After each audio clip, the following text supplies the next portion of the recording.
അഷ്റഫുൽ ഖൽഖ് സല്ലല്ലാഹു അലൈഹി വസല്ലം തങ്ങളുടെ പിന്തുണക്കാരായി അണിചേർന്നോ, ദീനിന്റെ പ്രവർത്തന രംഗത്തേക്ക് കടന്നു വന്നോ. സുഹൃത്തുക്കളെ, അതുകൊണ്ട് ലോകത്തെ ഖിയാമത്ത് നാൾ വരെ നിലനിൽക്കുന്ന മതമാണ് ദീനുൽ ഇസ്ലാം. ആദർശപരമായി ദീനിനെ തകർക്കാൻ ഖിയാമത്ത് നാൾ വരെ ഒരു ശക്തിക്കും സാധ്യമല്ല. ആശയപരമായി ദീനിനെ തകർക്കാൻ ഖിയാമത്ത് നാൾ വരെ ഒരു ശക്തിക്കും സാധ്യമല്ല. ലോകത്ത് ഏതേത് കണ്ടുപിടുത്തങ്ങൾ ഉണ്ടാവട്ടെ, ഏതേത് പുരോഗതികൾ ലോകത്ത് മാറി മാറി വരട്ടെ, അവിടൊക്കെ ഇസ്ലാം മതത്തിന്റെ ഇസ്സത്ത് പടച്ച റബ്ബ് കാത്തു സൂക്ഷിക്കുന്നു. ഖിയാമത്ത് നാൾ വരെ ഈ സംഭവം തുടർന്നുകൊണ്ടേയിരിക്കും. ഞാനൊരു ചെറിയ സംഭവം പറയുകയാണ്. പരിശുദ്ധ ഖുർആനിൽ അല്ലാഹു തആല ഇറക്കിയ ഒരു സൂറത്താണ് സൂറത്തു മറിയം. മറിയം സൂറത്ത് അല്ലേ? പരിശുദ്ധ ഖുർആനിലെ ധാരാളം സൂറത്തുകളുടെ കൂട്ടത്തിലെ ഒരു സൂറത്ത് ആ സൂറത്ത് മറിയം. ഒരു ചോദ്യം ചോദിക്കുകയാണെങ്കിൽ പരിശുദ്ധ ഖുർആനിലെ 114 സൂറത്തുകളിൽ ഏറ്റവും ഗൗരവമുള്ള സൂറത്ത് ഏതാണ്? പരിശുദ്ധ ഖുർആനിലെ 114 സൂറത്തുകളിൽ ഏറ്റവും ഗൗരവമുള്ള സൂറത്ത് ഏതാണ്? ഏതാ? നമ്മൾ ചിലപ്പോൾ പറയും അത് യാസീനാൻ. ലഖ്നു ഇൻദ മൗതാക്കും സൂറത്ത് യാസീൻ. നിങ്ങൾ മരിച്ചവരടുത്തും മരണം ഹാദറായവരടുത്തും നിങ്ങൾ യാസീൻ ഓതുക. ഖാല റസൂലുള്ളാഹി സ്വല്ലല്ലാഹു അലൈഹി വസല്ലം.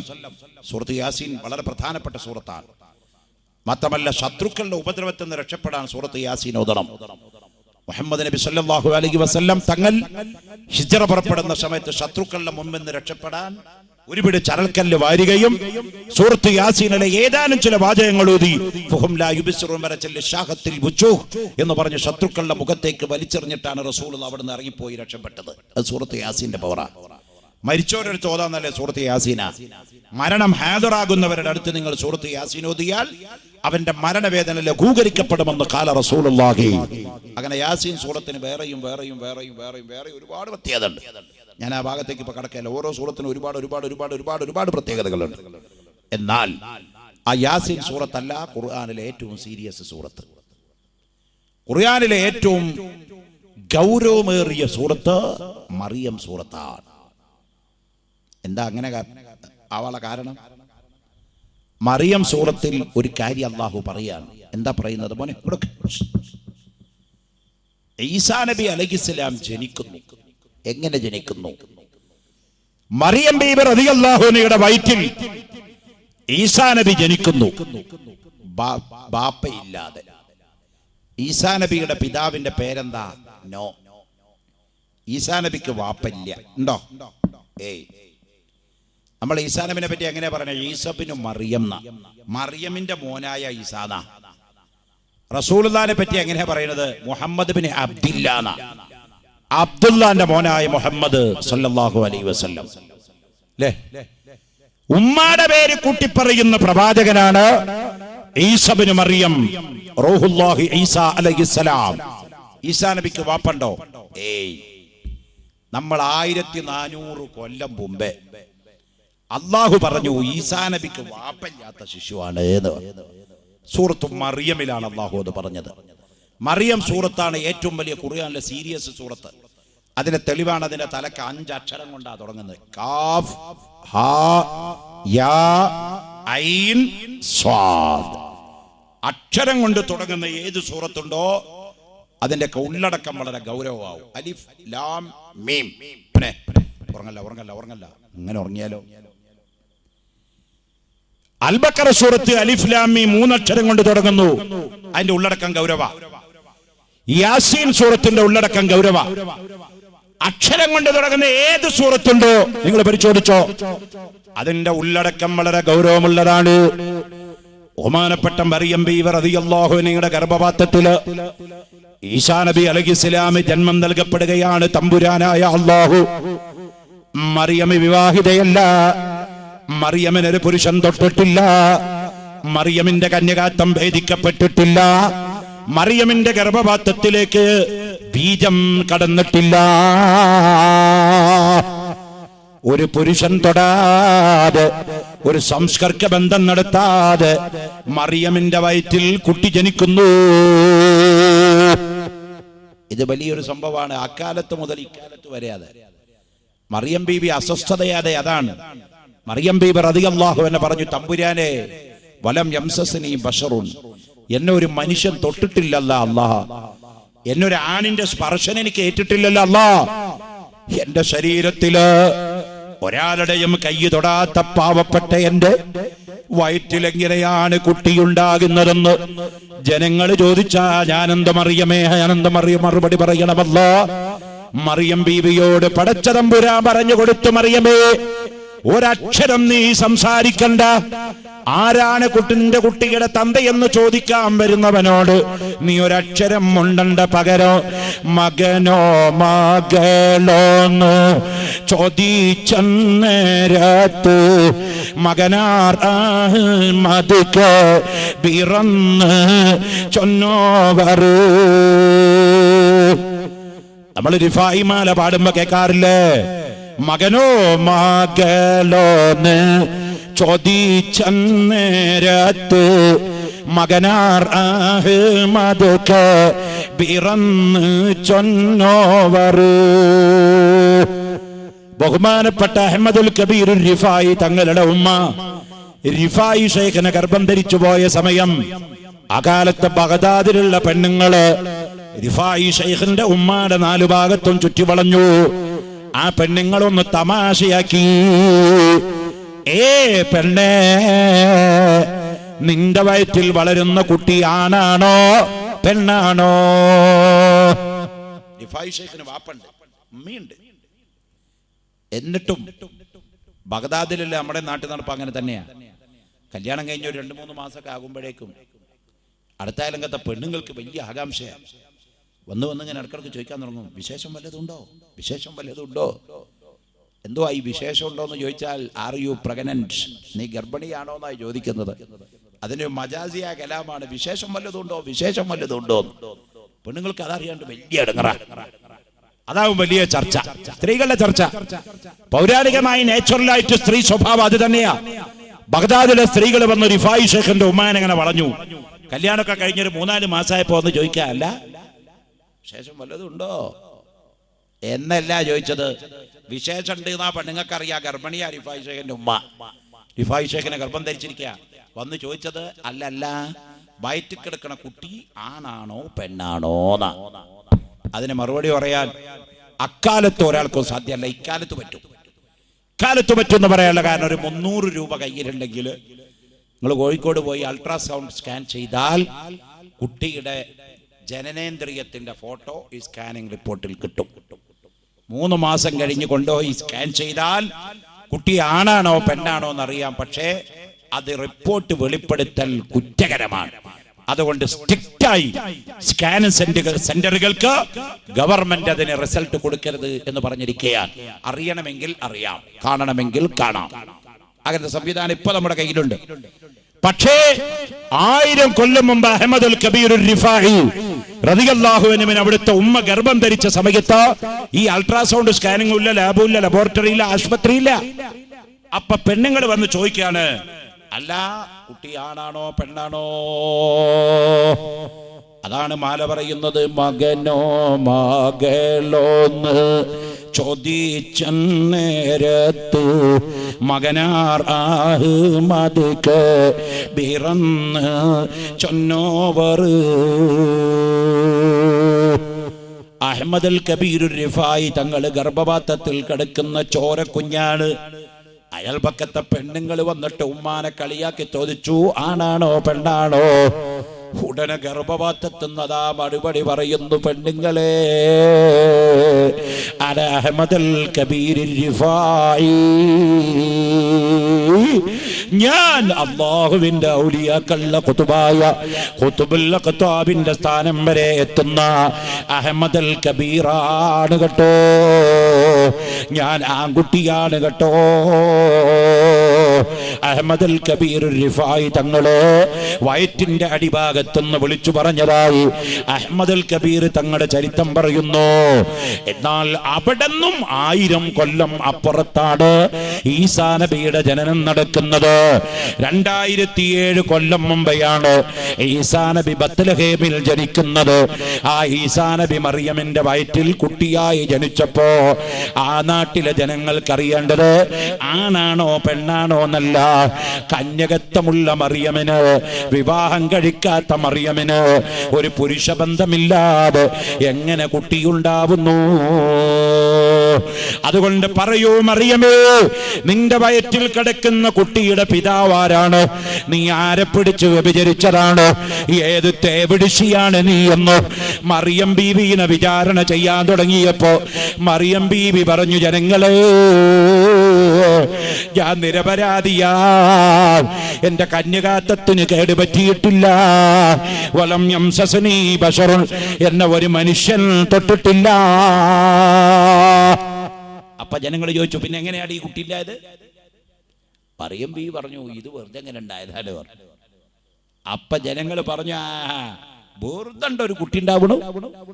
ഒരു പുരുഷന്റെ ബീജം പെണ്ണിന്റെ അണ്ഡവുമായി ബന്ധപ്പെടാതെ കുട്ടി ഉണ്ടാവില്ല എന്നായിരുന്നു 2007 കൊല്ലം മുമ്പുള്ള വിശ്വാസം. നമ്മൾ ഖുർആൻ അന്ന് തന്നെ പറഞ്ഞു ഈസാ നബിക്ക് വാപ്പയില്ല, ഉറപ്പാണ്. പിന്നെ ഈസാ നബിയുടെ വാപ്പ ആരാ? വാപ്പയില്ലാത്തൊരു കുട്ടി ഉണ്ടാകട്ടെ, ഈസാ നബി ആദ്യത്തെ സംഭവം എന്ന് പറഞ്ഞു. പക്ഷേ നമ്മുടെ കൂട്ടുകാരായ ക്രിസ്ത്യൻ സഹോദരന്മാർ ആദ്യമൊക്കെ അങ്ങനെ ഉറച്ചു നിന്നെങ്കിലും പിൽക്കാലത്ത് അവരുടെ വല്ലാത്തൊരു ചർച്ചയായി ഈസയുടെ പിതാവാരാ. അവർ പറഞ്ഞു, ആരെയും കാണാനില്ല. ഈസാ നബിയുടെ വാപ്പാരെ വെച്ചാൽ മറിയമിന് ഒരാൾ തൊട്ടിട്ടുമില്ല, ബന്ധപ്പെട്ടിട്ടുമില്ല. പിന്നെ മറിയമിന്റെ വയറ്റിൽ കുട്ടി ഉണ്ടായി എന്ന് പറഞ്ഞാൽ വെറുതെ ഉണ്ടായി എന്ന് പറയാൻ പറ്റുമോ? അതുകൊണ്ട് ലോകത്തുള്ള സർവ്വ ക്രിസ്ത്യാനികളും പറഞ്ഞു, ഈസാ നബിക്ക് വാപ്പയുണ്ട്, യേശു ക്രിസ്തുവിന്റെ പിതാവ് ദൈവം തമ്പുരാനാണ്. നമ്മൾ പറഞ്ഞു, ഖുൽ ഹുവല്ലാഹു അഹദ് അല്ലാഹുസ് സമദ് ലം യലിദ് വലം യൂലദ് വലം യകുൽ ലഹു കുഫുവൻ അഹദ്. കലാമും ഖദീമുൻ ലാ യുമല്ലു സമാഉ തനസ്സഹ അൻ ഖൗലി വഫിഅലിൻ വനിയതി. ഖുർആൻ കലാമുല്ലാഹി ആണൻ നോർക്കണേ, അതിനുള്ള ശ്രേഷ്ഠത എപ്പോഴും പാലിക്കണേ. അല്ലാഹുവിന്റെ ഖുർആനിൽ അല്ലാഹു പറയുന്നു, ജനങ്ങളെ, ഖുൽ ഹുവല്ലാഹു അഹദ്, അല്ലാഹു ഒരുവനാണ്, അല്ലാഹു സമദ്, അവൻ സ്വയാശ്രിതനാണ്, അവൻ പരാശ്രയമുള്ളവനല്ല. ലം യലിദ് വലം യൂലദ്, അവനെ പ്രസവിച്ചിട്ടുമില്ല, അവന് മക്കളുമില്ല, കുട്ടികളുമില്ല. വലം യകുൽ ലഹു കുഫുവൻ അഹദ്, അല്ലാഹുവിനോട് തുല്യതയില്ല, ഒരു ചരാചരവും ഇല്ല. അവനെ പോലെ മറ്റൊന്നില്ല.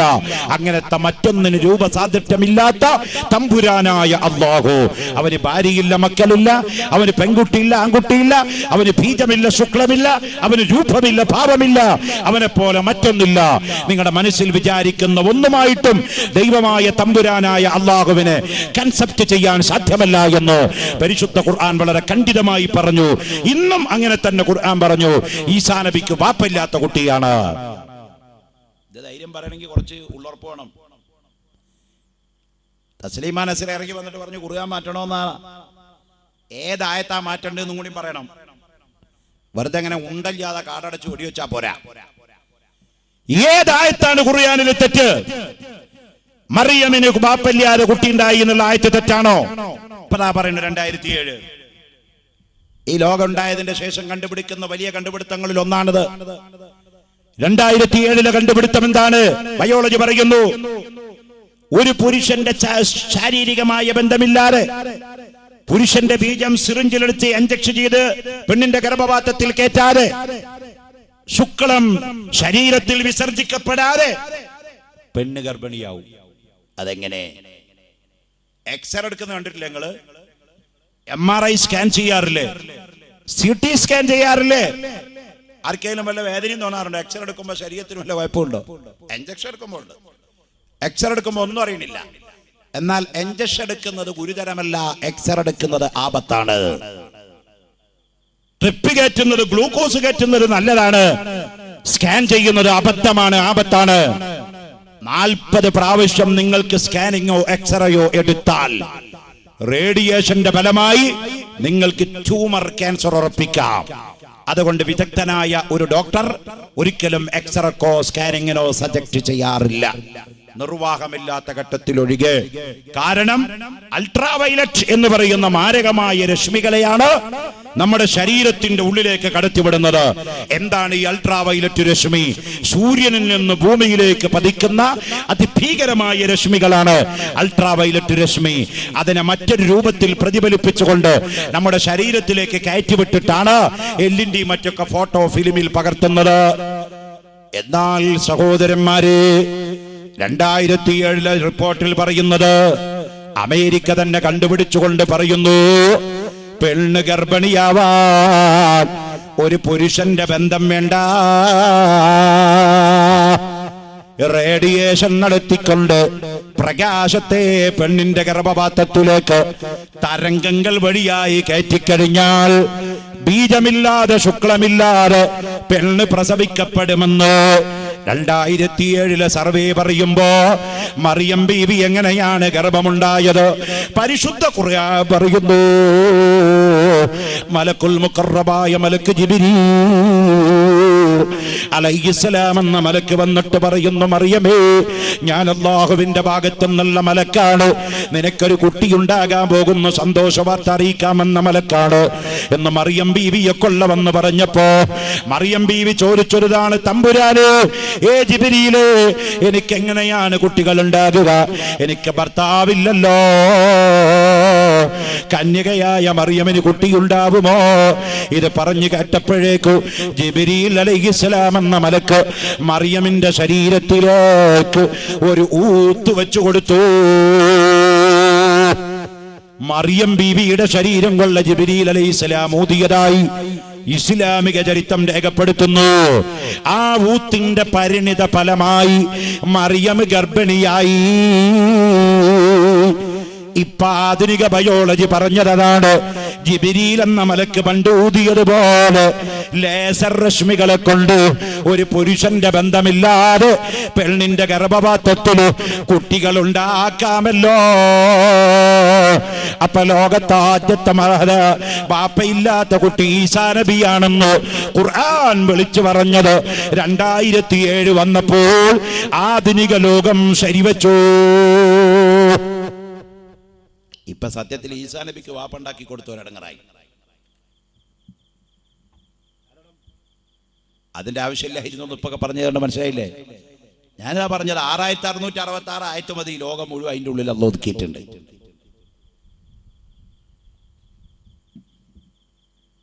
പത്ത് കൊല്ലം മുമ്പ് ഞാൻ ഇവിടെ പ്രസംഗിക്കാൻ വരികയാണെങ്കിൽ ഈ ആയത്തിന് ഇങ്ങനെ അർത്ഥമുള്ളതായി ലോകത്തെ എനിക്ക് പറയാൻ പറ്റുമോ? ഇല്ല. ഖിയാമത്ത് നാൾ ചെല്ലും തോറും നമ്മുടെ മതത്തിന്റെ ഗ്ലാമർ അല്ലാഹു ഇങ്ങനെ വളർത്തി വളർത്തി വളർത്തി വളർത്തി വളർത്തി വലുതാക്കിക്കൊണ്ടിരിക്കും. ഇത് നമ്മളാരും ഉണ്ടാക്കൊന്നും വേണ്ട. ജമാഅത്തെ ഇസ്ലാമി മുജാഹിദിന്റെ പ്രവർത്തകന്മാർക്ക് പറ്റിയ അബദ്ധത അവര് മനസ്സിലാക്കി, ഇങ്ങനെ കുറെ കാലഘട്ടത്തിൽ തലകെട്ടും കെട്ടി താടിയും വെച്ച് കുറെ മുസ്ലിയാക്കന്മാർ നടന്നാലൊന്നും ദീന് വലുതാവില്ല. അതുകൊണ്ട് നമുക്ക് ഇസ്ലാമിനെ ഒന്ന് മാറ്റിക്കളയാം, ആകെ ഇസ്ലാമിനെ കൊണ്ടുപോയി ഒന്ന് ഫാഷനാക്കി കളയാം എന്ന് പറഞ്ഞ് അള്ളാഹുവിന്റെ മതത്തിൽ മനുഷ്യൻ കൈക്കടത്തി, അള്ളാഹുവിന്റെ നിയമത്തിൽ മനുഷ്യന്റെ ബുദ്ധി പ്രയോഗിച്ചാൽ അത് അബദ്ധത്തിലേക്ക് ചാടും. അള്ളാഹു പറഞ്ഞതിന് പിന്നെ ഒന്ന് പോസ്റ്റ്മോർട്ടം നടത്താനുള്ള വിവരം ആയിരിക്കും അവിടെ ഉള്ളത്? അള്ളാഹുടെ ബുദ്ധിനേക്കാൾ വലിയ ബുദ്ധി നമുക്കുണ്ടോ? ഭൂമിയിൽ എല്ലാ കണ്ടുപിടുത്തവും നമ്മുടെ പോക്കറ്റിലാന്ന് പറഞ്ഞ് നടക്കണം. നമ്മൾ എവിടം വരെ എത്തിയെന്ന് ചോദിച്ചാൽ എവിടെ എത്തിയിട്ടില്ല. പണ്ടൊരാൾ പറഞ്ഞില്ലേ, മോനെ എടാ ആ അമ്പലത്തിനെ മൂല കടിച്ചിട്ടുള്ളൂ, അമ്പലം വിഴുങ്ങിയിട്ടില്ല എന്ന് പറഞ്ഞില്ലേ? ഇതേ നമ്മുടെ പൊസിഷൻ. ഒരു ഉദാഹരണം പറഞ്ഞാൽ നമ്മുടെ ബുദ്ധി എന്ന് പറഞ്ഞാൽ ഭയങ്കര എന്ന് കണക്കൂട്ടണ്ട. ഇപ്പോ ലോകത്തിലെ ഏറ്റവും വലിയ ബുദ്ധിമാൻ ഇപ്പൊ ജീവിച്ചിരിക്കുന്നത് ആരാ? ആരാ? WBush ഒന്നുമല്ല, പിന്നെ കോണ്ടോലീസ റൈസ് അല്ല, ഒരു പെണ്ണില്ലേ അമേരിക്കയിൽ നിന്ന് അങ്ങോട്ട് ഓടണം, ഇറാഖ് നിങ്ങോട്ട് ചാടണം, അങ്ങനെ ചാടിക്കുന്ന സാധനമല്ലേ അമേരിക്കയുടെ private secretary കോണ്ടോലീസ rice.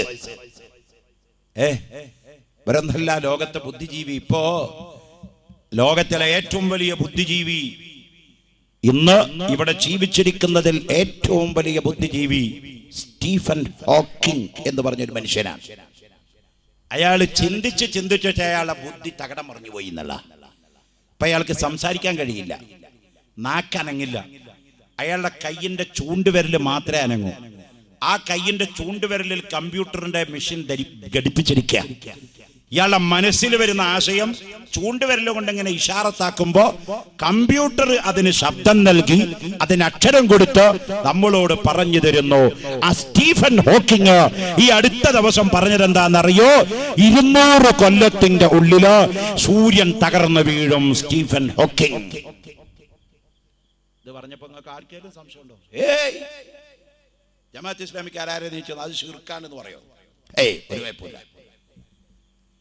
Stephen Hawking പറയുന്നു 200 കൊല്ലത്തിന്റെ ഉള്ളിൽ സൂര്യൻ തകർന്നു വീഴും. അതുകൊണ്ടാണ് ഈ ചൂട് കൂടുന്നത്. നമ്മുടെ കാലാവസ്ഥക്കാർ പറഞ്ഞേ, മഴ അങ്ങോട്ട് കഴിഞ്ഞ കൊല്ലം ഇതുപോലെ മെയ് മാസമായപ്പോ നമ്മുടെ കാലാവസ്ഥക്കാർ പറഞ്ഞു ഈ കൊല്ലം മഴ തീരണ്ടാവില്ല, അതുകൊണ്ട് കാലവർഷമൊക്കെ ചതിക്കും, കൃഷിയൊക്കെ ആപത്താവും പറഞ്ഞു. അല്ലാ പെയ്തങ്ങോട്ട് കൊളായി, സകല ഡാമും തുറന്നു വിട്ടു, മഴ പെയ്ത ഹലാക്കായി ഉരുളുപൊട്ടി നാശം വിതച്ചുപോയി അല്ലേ? അപ്പൊ എല്ലാരും വിചാരിച്ചു അല്ലാ ഇനി 12 കൊല്ലം വെയിലെറിച്ചാൽ ഈ വെള്ളം ഇവിടുന്ന് പറ്റില്ല എന്ന്. 3 മാസം ശരിക്ക് വെയിൽ തെറിച്ചപ്പോഴേക്കും വെള്ളമൊക്കെ വറ്റി വരണ്ട്. ഇപ്പൊ എത്രയാ ചൂട്? ഇന്നത്തെ വെതർ റിപ്പോർട്ട് നോക്കൂ നിങ്ങൾ. വെതർ റിപ്പോർട്ട് 42.4 ഡിഗ്രി സെന്റിഗ്രേഡ് ആണ് തൃശ്ശൂരിലെ ചൂട്. 42.6 ഡിഗ്രി സെന്റിഗ്രേഡ് ആണ് പാലക്കാട് ജില്ലയിലെ ചൂട്. കേരളത്തിൽ ഈ 2 ജില്ലകളിലാണ് ഏറ്റവും അധികം ചൂട് അനുഭവപ്പെടുന്നത് അല്ലേ? കഴിഞ്ഞ വർഷം 36ന്റെ പുറത്ത് കയറിയിട്ടില്ല. 2 കൊല്ലം കഴിയുമ്പോഴത്തേനും ഗൾഫിലെ പോലെ കക്കൂസിലും തൂറാമോളത്ത് മൂത്രയ്ക്കാമോളത്തൊക്കെ AC വെച്ച് നടക്കേണ്ട അവസ്ഥയാണ് വരുന്നത് നമ്മുടെ നാട്ടിലും. അപ്പോ സ്റ്റീഫൻ ഹോക്കിംഗ് വിളിച്ചു പറയുന്നത് 200 കൊല്ലത്തിന്റെ ഉള്ളിൽ സൂര്യൻ കീപ്പോട്ട് വീഴുമെന്നാണ്. നമ്മുടെ മതം എന്താ പറയുന്നത്? അല്ലാഹു പറഞ്ഞിട്ടില്ലേ, ആകാശം പൊളിഞ്ഞു വീഴുന്ന ഒരു ദിവസം ഇവിടെ വരാനുണ്ട്. നക്ഷത്രങ്ങൾ ഉതിർന്നു വീഴുന്ന ദിവസം ഇവിടെ വരാനുണ്ട്. ഇദാ സുൽസിലത്തിൽ അർളു സിൽസാലഹാ, ഭൂമിയാകെ കിട്ടുകിട്ടാ പറക്കുന്ന ഒരു ദിവസം ഇവിടെ വരാനുണ്ട്. വഅഖറജത്തിൽ അർളു അസ്ഖാലഹാ വഖാലൽ ഇൻസാനു മാലഹാ. എല്ലാ നദികളും ഭൂമിയുടെ അടിഭാഗത്തുനിന്ന് പുറത്തു വന്നിട്ട്, സ്വർണം വെള്ളിയൊക്കെ പുറത്തു വന്നിട്ട് എന്നെ എടുക്കൂ എന്ന് പറഞ്ഞുകൊണ്ട് നിങ്ങളുടെ പിന്നാലെ സ്വർണത്തിന്റെ കൂമ്പാരം ഓടി വരുന്ന ദിവസം വരാനുണ്ട്. വഖാലൽ ഇൻസാനു മാലഹാ, ആർക്കും സ്വർണം വേണ്ടല്ലോ, നദികൾ വേണ്ടല്ലോ. മഹ്ശറയിലേക്ക് ജനങ്ങൾ ഓടിപ്പോകുന്ന ദിവസം വരാനുണ്ട്. അത് ഖിയാമത്ത് നാളിന്റെ ദിവസമാണെന്ന് പരിശുദ്ധ ഖുർആൻ വിളിച്ചു പറഞ്ഞപ്പോ അതിൽ സംശയിച്ച മുസ്ലിമില്ലേ? അതിൽ സംശയിച്ച ലോകമില്ലേ? എന്നാൽ സ്റ്റീഫൻ ഹോക്കിംഗ് പറയുമ്പോ അതിൽ ശിർക്ക് കാണുന്നില്ല, ബിദ്അത്ത് കാണുന്നില്ല, അതിൽ കുഫർ കാണുന്നില്ല, ശക്ക് കാണുന്നില്ല, അതിൽ ലന്ന് കാണുന്നില്ല, വഹുമ കാണുന്നില്ല. 100% അത് അംഗീകരിക്കുന്നു. അതുകൊണ്ട് പരിശുദ്ധ ഖുർആൻ 1400 കൊല്ലം മുമ്പ് സൂര്യൻ കീപ്പോട്ട് ചാടുമെന്ന് പറഞ്ഞപ്പോ ഇപ്പതാ പറയുന്നു 200 കൊല്ലം കഴിഞ്ഞാല് ഏത് സമയവും സൂര്യൻ നിലത്തോട്ട് പതിക്കാ. സുഹൃത്തുക്കളെ, അതുകൊണ്ട് ഇസ്ലാമിന്റെ വിദ്യ ഗോളശാസ്ത്രത്തിൽ വലുതാണ്, ഇസ്ലാമിന്റെ വിദ്യ ജ്യോതിഷത്തിൽ വലുതാണ്, ഇസ്ലാമിന്റെ വിദ്യ ടെക്നോളജിയിൽ വലുതാണ്, ഇസ്ലാമിന്റെ വിദ്യ വൈദ്യശാസ്ത്രത്തിൽ വലുതാണ്. അതൊക്കെ ഇസ്ലാമിന്റെ കലവറയിൽപ്പെട്ടതാണ്. അതുകൊണ്ട് നിങ്ങൾ വിദ്യാഭ്യാസമുള്ളവരാകൂ. കലാപത്തിനും യുദ്ധത്തിനുമല്ല നമ്മുടെ റസൂലുള്ള കോപ്പ് കൂട്ടിയത്. ബഹുമാനപ്പെട്ട റസൂലുള്ളാഹി തങ്ങള് കാരുണ്യത്തിന്റെ പ്രവാചകനാണ്. മുസ്ലിമീങ്ങളെ, നമ്മൾ സാഹോദര്യത്തിന്റെ വക്താക്കളാണ്, വിട്ടുവീഴ്ചയുടെ നായകന്മാരാണ്. വൈരാഗ്യവും കിബറും നമ്മുടെ ഹൃദയത്തിൽ കടുകുമണിക്ക് പോലും വരാൻ പാടില്ലാത്തവരാണ്. നമ്മൾ ലോകത്ത് വിവരദോഷികളായി, തീവ്രവാദികളായി, ഭീകരവാദികളായി മാറുന്നതിൽ മുസ്ലിമീങ്ങളായ നമുക്ക് വലിയ പങ്കുണ്ട്. അതുകൊണ്ട് ചരിത്രം തിരുത്തി എഴുതണോ. യഥാർത്ഥ ഇസ്ലാമിന്റെ ചരിത്രം ലോകത്തിന്റെ മുമ്പിലെത്തിക്കാൻ ഈ ജന്മദിനം ഉപകരിക്കട്ടെ. ബഹുമാനപ്പെട്ട ഷഫീഉന മുഹമ്മദ് റസൂലുള്ളാഹി തങ്ങൾ യുദ്ധത്തിന്റെ ആളാണോ? മാർപ്പാപ്പ പറഞ്ഞ പോലെ അല്ലല്ലോ. മുഹമ്മദ് നബിക്ക് യുദ്ധം എന്ന് പറഞ്ഞാൽ തന്നെ ഇഷ്ടമില്ലാത്ത കാര്യമാണ്. സഹാബത്ത് എപ്പോഴും പറയും, നബി എങ്ങനെ അടി കൊണ്ടിരുന്നാൽ മതിയോ, കൊടുക്കണ്ടേ രണ്ട്, ഞങ്ങൾ അടിക്കട്ടെ. റസൂൽ എന്ന് പറയും, വേണ്ട. അള്ളാഹുവിന്റെ റസൂലിന് വരെ കഴുത്തിലുള്ള പുതപ്പ് വലിച്ചിട്ട്, പ്രവാചകരുടെ കഴുത്തിലുള്ള പുതപ്പ് വലിച്ച് റസൂലുള്ളാഹിന്റെ കഴുത്തില് പുതപ്പിന്റെ അടയാളം വീഴ്ത്തിയപ്പോ ആ യഹൂദിയെ കൊല്ലാൻ ഉമറുൽ ഫാറൂഖ് തങ്ങൾ വാളും കൊടുത്ത് അള്ളാന്റെ റസൂലിന്റെ ശരീരത്തിൽ തൊട്ട് നിന്നെ ഞാൻ കൊന്നളി എന്ന് പറഞ്ഞപ്പോ ബഹുമാനപ്പെട്ട അഷ്റഫുൽ ഖൽഖ് ഷഫീഉനാ റസൂലുള്ളാഹി അള്ളാഹുവിന്റെ റസൂൽ പറഞ്ഞു, ഉമറേ ഉസ്കുത്ത്, നീ എന്താ കാണിക്കുന്നത്? പോട്ടെ. വൈദാ ഖാതബഹുൽ ജാഹിലൂന ഖാലു സലാമ. പോട്ടെ, പൊക്കോട്ടെ. കണ്ടോളെ. മാത്രമല്ല, നിങ്ങൾ നോക്കൂ, ഹുദൈബിയ സന്ധി ബഹുമാനപ്പെട്ട അഷ്റഫുൽ ഖൽഖ് മുഹമ്മദുർ റസൂലുള്ളാഹി തങ്ങള് ബദർ യുദ്ധമൊക്കെ കഴിഞ്ഞ് ഇസ്ലാമിന് വമ്പിച്ച വിജയമുണ്ടായതിന്റെ ശേഷം, അബൂജാഹിലൊക്കെ ചത്തുപോയതിന്റെ ശേഷം, അള്ളാഹുവിന്റെ റസൂൽ 1000 ചില്ലാനം വരുന്ന സ്വഹാബാക്കളോടുകൂടെ, നിരവധി യുദ്ധോപകരണങ്ങളോടുകൂടെ, ഒട്ടകങ്ങളോടുകൂടെ, കുതിരകളോടുകൂടെ ബഹുമാനപ്പെട്ട സ്വഹാബത്തിനെയും കൂട്ടി വിശുദ്ധ മദീനയിൽ നിന്ന് മക്കയിലേക്ക് ഉംറ നിർവഹിക്കാൻ വേണ്ടി വരികയാണ്. മക്കയുടെ ബോർഡറിലെത്തിയപ്പോൾ മക്ക കാഫിരിങ്ങൾക്ക് വിവരം കിട്ടി, മുഹമ്മദ് ഒരു വലിയ യുദ്ധസന്നാഹത്തോടെ മക്കയിലേക്ക് കടക്കുകയാണ്. അവിടെ അബൂബക്കറുണ്ട്, അവരുടെ കൂട്ടത്തില് ഉമറുണ്ട്, ഉസ്മാനുണ്ട്, അലിയുണ്ട്, കേമന്മാരായ ആളുകൾ മുഴുവനുമുണ്ട്. ആയുധങ്ങളുണ്ട്, കുതിരകളുണ്ട്, ഭക്ഷണങ്ങളുണ്ട്. ബദറിൽ വന്ന പോലെയല്ല. അവരുമായി യുദ്ധം നടത്തിയാൽ നമ്മുടെ കൂട്ടത്തിൽ അബൂജാഹിലില്ല, ഉത്ബത്തില്ല, ഷൈബത്തില്ല, അവരൊക്കെ ചത്തുപോയി. മുഹമ്മദിന്റെ കൂട്ടത്തിൽ നേതാക്കന്മാർ, യോദ്ധാക്കളുണ്ട്. അതുകൊണ്ട് നേരിക്ക് നേരെ യുദ്ധം നടത്തിയാൽ നമ്മളൊക്കെ മുഹമ്മദ് കൊന്നൊടുക്കും. അതുകൊണ്ട് മുഹമ്മദിനെ എങ്ങനെയാണ് പിന്തിരിപ്പിക്കുക? അബൂ സുഫിയാനും പാർട്ടി ഒരു ചർച്ച നടത്തി. അപ്പോ അബൂ സുഫിയാൻ ബുദ്ധിമാനാണ്. അയാൾ പറഞ്ഞു, മുഹമ്മദ് സന്ധി സംഭാഷണത്തിന് ഒപ്പിടുന്ന ആളാ, കരാർ ഒപ്പുവെക്കുന്ന ആളാ, അതുകൊണ്ട് മുഹമ്മദ് വിട്ടുവീഴ്ച ചെയ്യുന്ന ആൾ. അങ്ങനെയൊക്കെ ആയാലും അബൂ സുഫിയാൻ പറഞ്ഞു, ഒരു പണി ചെയ്യാൻ. നളർ ബിൻ ഹാരിസ് എന്ന് പറഞ്ഞൊരു മക്ക കാഫറിനെ വിളിച്ചിട്ട് പറഞ്ഞു, നളറേ, നീ മുഹമ്മദ് നബിയുടെ അടുത്ത് ചൊല്ലുക, എന്നിട്ട് ഒരു എഗ്രിമെന്റ് സൈൻ ചെയ്യാം, ഒരു കോൺട്രാക്ട്. ആ കോൺട്രാക്ട് എന്തായിരിക്കണം? ഈ വർഷം നിങ്ങൾ ആരും മക്കത്ത് വരരുത്, നേരെ തിരിച്ച് മദീന തന്നെ പോകണം. അപ്പൊ റസൂലുള്ളാഹിയും സഹാബത്തും ഇഹ്റാം ചെയ്തിട്ടാ വരുന്നത് ഉംറക്ക്. നേരെ മക്കത്തേക്ക് തന്നെ തിരിച്ചു പോകണം. ഒന്ന്. രണ്ട് എഗ്രിമെന്റ്, മുഹമ്മദ് നബിയുടെ പാർട്ടിയിൽ നിന്ന് ആരെങ്കിലും മുശ്രിക്കീങ്ങളുടെ പാർട്ടിയിലേക്ക് വന്നാൽ അവരെ തിരിച്ചു കൊടുക്കില്ല, ആവശ്യപ്പെട്ടാലും. മുശ്രിക്കീങ്ങളുടെ പാർട്ടിയിൽ നിന്ന് ആരെങ്കിലും മുഹമ്മദ് നബിയുടെ പാർട്ടിയിലേക്ക് ചെന്നാലോ അവരെ തിരിച്ചു കൊടുക്കും വേണം. ഇതെന്ത് കരാറാ? ഞമ്മക്കൊക്കെ ദോഷം, അവർക്കൊന്നും ഒരു ദോഷമില്ല. നമ്മളെ പാർട്ടിയിൽ നിന്ന് ആരെങ്കിലും അങ്ങോട്ട് വന്നാൽ അവരും ഇങ്ങോട്ട് ഇട്ടില്ല, അവരുടെ പാർട്ടിയിൽ നിന്ന് ആരെങ്കിലും ഇങ്ങോട്ട് വന്നാൽ തിരിച്ചു കൊടുക്കണം. ഈ 3 വ്യവസ്ഥകൾ എഴുതിയ കരാറ് ബഹുമാനപ്പെട്ട അഷ്റഫുൽ ഖൽഖ് റസൂലുള്ളാഹി തങ്ങളുടെ മുമ്പിലേക്ക് കൊണ്ടുവന്നു. നളർ ബിൻ ഹാരിസ്, അല്ലാഹുവിന്റെ റസൂൽ മക്കയുടെ ബോർഡറിലെത്തിയപ്പോ നളർ ബിൻ ഹാരിസ് വന്നിട്ട് പറഞ്ഞു, മുഹമ്മദേ, ഞങ്ങള് കരാറിന് വേണ്ടി വന്നവരാണ്. നീ ഇപ്പൊ ഈ ആളുകളുമായി മക്കത്തേക്ക് കടന്നു വന്നാൽ ഞങ്ങളും നീയും തമ്മിൽ യുദ്ധം നടക്കും. 100 കണക്കിന് ആളുകളെ നിനക്ക് അവിടെ കൊല്ലേണ്ടി വരും. മക്കയുടെ ഹറമ മുഴുവൻ രക്തം കൊണ്ട് കലവില കൂട്ടും. അതുകൊണ്ട് നീ തിരിച്ചു പോകലാ നല്ലത്. ഈ കരാറിൽ എഴുതി ഒപ്പിട്ട് ഈ കരാറ് പാലിച്ച് നമുക്ക് 2 കൂട്ടർക്കും പിരിയാമെന്ന് അല്ലാഹുവിന്റെ റസൂലിനോട് പറഞ്ഞപ്പോൾ ലോകത്തിന്റെ നേതാവായ അഷ്റഫുൽ ഖൽഖ് താജുൽ അംബിയാ മുഹമ്മദുർ റസൂലുള്ളാഹി അല്ലാഹുവിന്റെ റസൂൽ പറഞ്ഞു,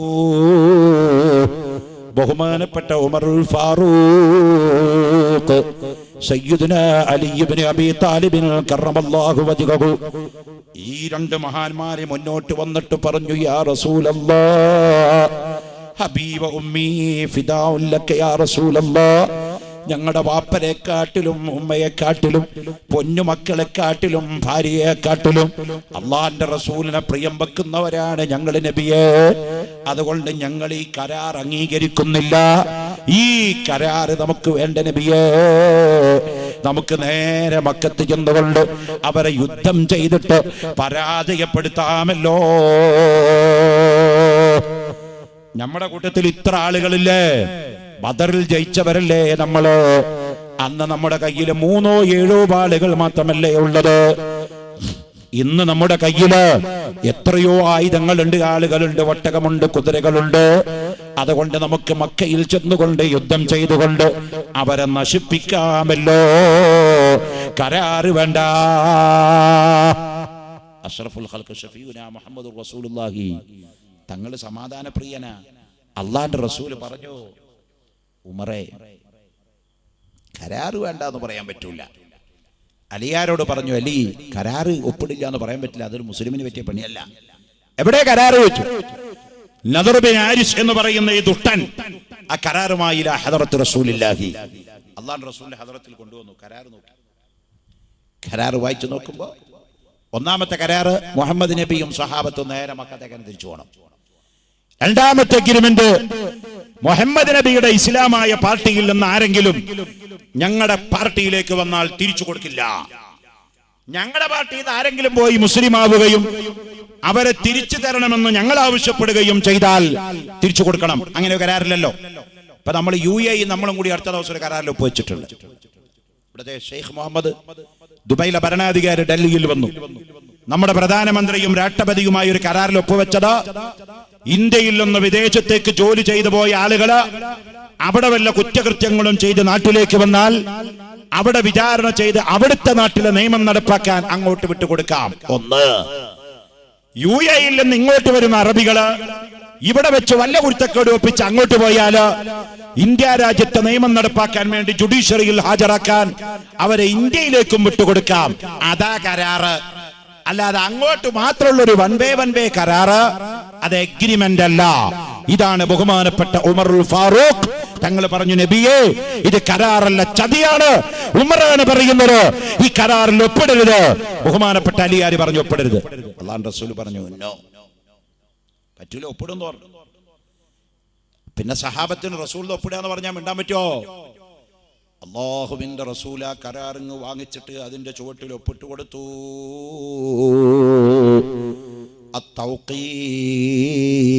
സിഗ്നേച്ചർ മുഹമ്മദുർ റസൂലുള്ളാഹ്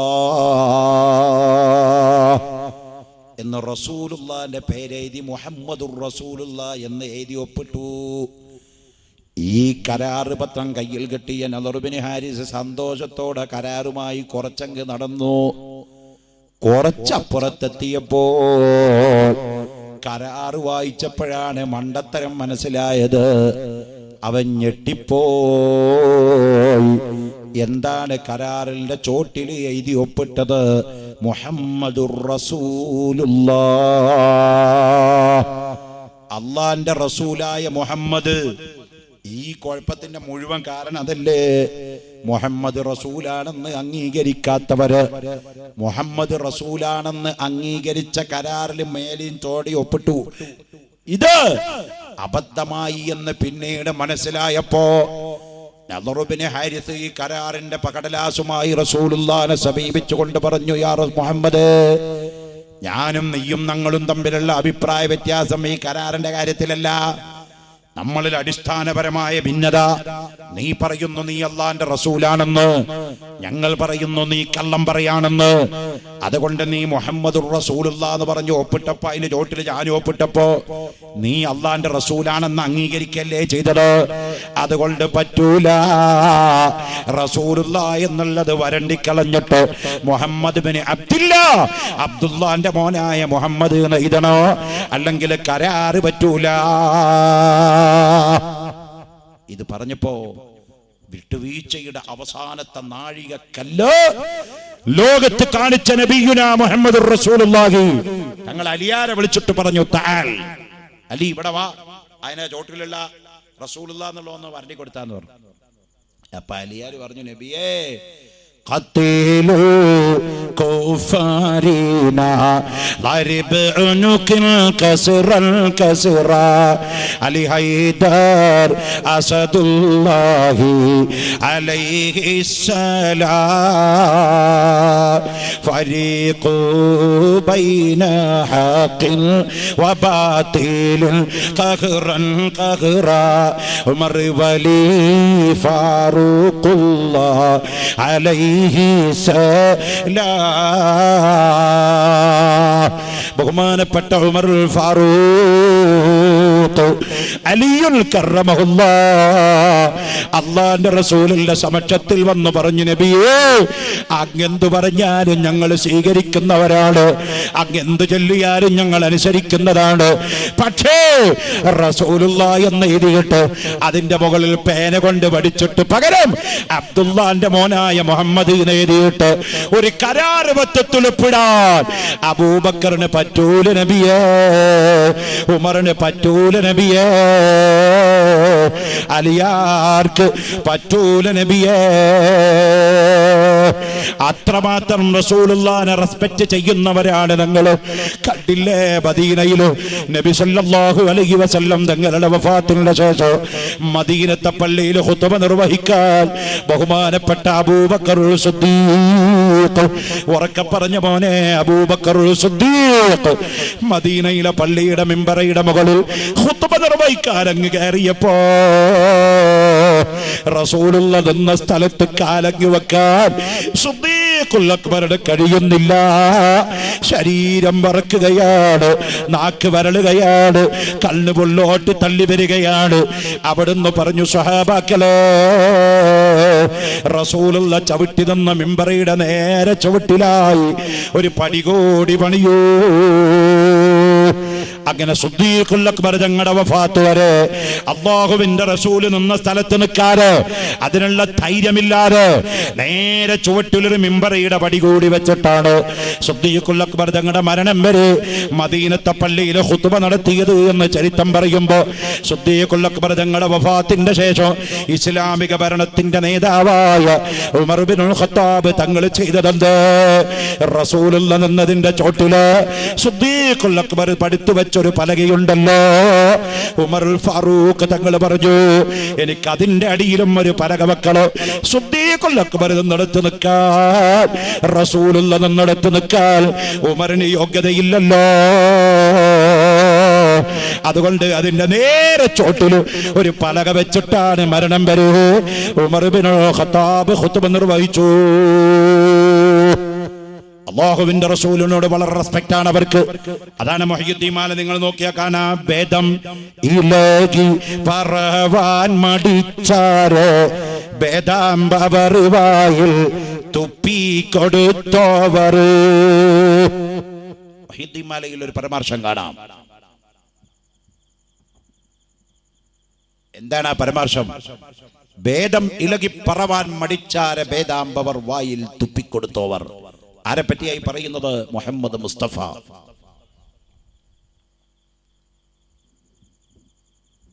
തങ്ങളെ പറ്റിയായി പറയുന്നത്. എന്താണ്? അബ്ദുൽ ഖാദിർ ജീലാനി റളിയല്ലാഹു അൻഹു ഖുതുബാണ്, ഖുതുബുൽ അഖ്താബാണ്, ഖൗസാണ്, ഖൗസുൽ ആലമാണ്. അതിന് മേലൊരു വലിയില്ല. ആ ദർജയിലേക്ക് മുഹയ്യിദ്ദീൻ ഷെയ്ഖ് തങ്ങൾ എത്തിയെങ്കിലും മുഹയ്യിദ്ദീൻ അബ്ദുൽ ഖാദിർ ജീലാനി തങ്ങൾക്കൊരു പോരായ്മ ഉണ്ടായിരുന്നു. അതെന്താ? മുഹയ്യിദ്ദീൻ ഷെയ്ഖ് നബിയൊന്നുമല്ലല്ലോ, പോരായ്മ ഉണ്ട് എന്ന് പറഞ്ഞാൽ തെറ്റൊന്നല്ല, വലിയാണ്. പോരായ്മ എന്തായിരുന്നു? വയലു പറയാനുള്ള കഴിവ് കുറവായിരുന്നു. അടാ, ഈ വയലു പറയാ എന്ന് പറഞ്ഞാൽ നിസ്സാര കഥയൊന്നുമില്ല. ഇസ്ലാമിന്റെ പ്രവർത്തന രംഗത്ത് യുദ്ധത്തിനേക്കാൾ, മുത്തലക്കായ സുന്നത്ത് നിസ്കാരത്തിനേക്കാൾ അള്ളാഹുവിന്റെ അടുത്ത് ഏറ്റവും വലിയ സ്ഥാനവും കൂലിയുമുള്ളത് വഅദ് പറയുന്നതും അത് കേൾക്കുന്നതും ആണെന്ന് ഷഫീഉനാ റസൂലുള്ളാഹി 1000 റകഅത്ത് രാത്രി സുന്നത്ത് മുത്തലക്കൻ സുന്നത്ത് നിസ്കരിക്കുന്നതിനേക്കാൾ അല്ലാഹുവിന്റെ അടുത്ത് ഏറ്റവും സ്ഥാനമുള്ളത് 1 മണിക്കൂർ സമയം അറിവ് നേടലാണ്. കാരണം ഇന്നമാ യഖ്ഷല്ലാഹ മിൻ ഇബാദിഹിൽ ഉലമാ, അല്ലാഹുവിനെ ഭയപ്പെടുന്നത് ആലിമീങ്ങൾ മാത്രമാണ്. ആലിമ് ചിലപ്പോൾ കള്ളുടിച്ചിട്ടുണ്ടാവാം, ആലിമ് ചിലപ്പോൾ വിചരിച്ചിട്ടുണ്ടാവാം, ആലിമ് ചിലപ്പോൾ നുണ പറഞ്ഞിട്ടുണ്ടാവാം. പക്ഷേ ആ ആലിമിന്റെ കൽബിൽ ഇങ്ങനെ വിഷമം വരും, പടച്ചവനേ കള്ളു കുടിച്ചതിന്റെ ശിക്ഷ എനിക്ക് വരാനുണ്ടല്ലോ, വ്യഭിചരിച്ചതിന്റെ അദാബ് എനിക്ക് വരാനുണ്ടല്ലോ, പലിശ വാങ്ങിയതിന്റെ ശിക്ഷ എനിക്ക് വരാനുണ്ടല്ലോ. അതാണ് ഖുർആൻ പറഞ്ഞത്, ഇന്നമാ യഖ്ഷല്ലാഹ മിൻ ഇബാദിഹിൽ ഉലമാ. അല്ലാഹുവിനെ ഭയപ്പെടുന്നത് ആലിമീങ്ങളാണ്. തെറ്റ് ചെയ്യുന്നുണ്ടാകും, പക്ഷേ ഉടനെ തൗബ ചെയ്യും ആലിമീങ്ങള്. അവരുടെ കൽബിൽ പേടിയുണ്ട്, അവര് വിവരമുള്ളവരാണ്. തന്നെയല്ല, വിവരമുള്ള ആലിമ ഇബാദത്തെടുക്കുന്നത് വിവരത്തോടെയാണ്. വിവരമില്ലാത്ത ജാഹില് ഇബാദത്തെടുക്കുന്നത് വിവരമില്ലാത്ത ഇബാദത്താണ്. അതുകൊണ്ടാണ് ആലിമിന്റെ ഉറക്കം ജാഹിലിന്റെ ഇബാദത്തിന് സമമാണെന്ന് ഖാല റസൂലുള്ളാഹി. കണ്ടോ സഹോദരന്മാരെ, ഞാൻ ആ ഭാഗത്തേക്ക് കൂടുതൽ കടന്നു പോകുകയല്ല ഞാൻ പറഞ്ഞത്. സുബ്ഹാനല്ലാഹ്, അബ്ദുൽ ഖാദിർ ജീലാനി തങ്ങൾക്ക് വഅദ് പറയാനുള്ള കഴിവ് കുറവുണ്ടായിരുന്നു. അവിടുന്ന് സഹായം തേടിയത് ആരോടാണ്? അഷ്റഫുൽ ഖൽഖ് മുഹമ്മദുർ റസൂലുള്ളാഹി. തന്റെ വല്ലുപ്പയായ റസൂലുള്ളാഹി തങ്ങളെ വിളിച്ചുകൊണ്ട് പറഞ്ഞു, വല്ലുപ്പ, എനിക്ക് വഅദ് പറയാനെന്ന് അനുഗ്രഹം തരണേ. ആ സമയം ഒരു തിങ്കളാഴ്ച രാവ് ഖുതുബുൽ അഖ്താബ് തങ്ങൾ ഉറക്കത്തിലാണ്. അതാ ഖുതുബുൽ അഖ്താബ് തങ്ങളുടെ ഹളറത്തിലേക്ക് കടന്നു വരുന്ന മുത്ത് മുസ്തഫ മുഹമ്മദുർ റസൂലുള്ളാഹ് വ അബൂബക്കറുൽ സിദ്ദീഖ് വ ഉമറുൽ ഫാറൂഖ്. ഈ 3 പേരും ഖുതുബുൽ അഖ്താബ് തങ്ങളുടെ അടുത്ത് വന്ന് നിൽക്കുകയാണ്. റസൂലുള്ളാഹി ചിരിച്ചുകൊണ്ട് പറയാണ്, മോനെ അബ്ദുൽ ഖാദിറേ, വാ ഒന്ന് തുറക്ക് കുഞ്ഞിമോനെ. അപ്പൊ മുഹയ്യിദ്ദീൻ അബ്ദുൽ ഖാദിർ ജീലാനി റളിയല്ലാഹു അൻഹു വാ തുറന്നു കൊടുത്തപ്പോ ആദരവായ റസൂലുള്ളാഹി തങ്ങള് അവിടുത്തെ ശറഫാക്കപ്പെട്ട വായിൽ നിന്ന് 7 വട്ടം തുപ്പ് നീരിങ്ങടെ കയ്യിന്റെ വിരൽ കൊണ്ട് വലിച്ചെടുത്തിട്ട് മുഹയ്യിദ്ദീൻ ശൈഖിന്റെ നാക്കിന്റെ മുകളിൽ തേച്ചു കൊടുത്തു. പിറകിൽ നിൽക്കുന്ന അബൂബക്കറുൽ സിദ്ദീഖ്, ഔലിയാക്കളുടെ നേതാവ് ആരാണ്? സിദ്ദീഖുൽ അക്ബറാണ്. സിദ്ദീഖുൽ അക്ബറിനേക്കാൾ വലിയൊരു വലിയില്ല. ആ സിദ്ദീഖുൽ അക്ബർ റളിയല്ലാഹു അൻഹു അബ്ദുൽ ഖാദിർ തങ്ങളുടെ വായിൽ 6 വട്ടം തേച്ചു കൊടുത്തു. അതിന്റെ പിറകിൽ നിൽക്കുന്ന ഉമറുൽ ഫാറൂഖ് മദീനയിൽ തൊട്ട് റസൂലുള്ളാഹിന്റെ അടുത്തടുത്ത് കിടക്കുന്ന ഈ 2 ചങ്ങാതിമാര് വസാഹിബക ഫല അൻസാഹുമാ അബദാ മിന്നി സലാമു അലൈകും മാജറൽ ഖലമു. പോയിക്കോട്ടെ മദീനയിലേക്ക് ഒരു സ്വലാത്ത് മൗലായ സല്ലി വസാ. ചൊല്ല് മോനെ ഉറക്കെ, അറിയില്ല പോലല്ലേ, ചൊല്ല്.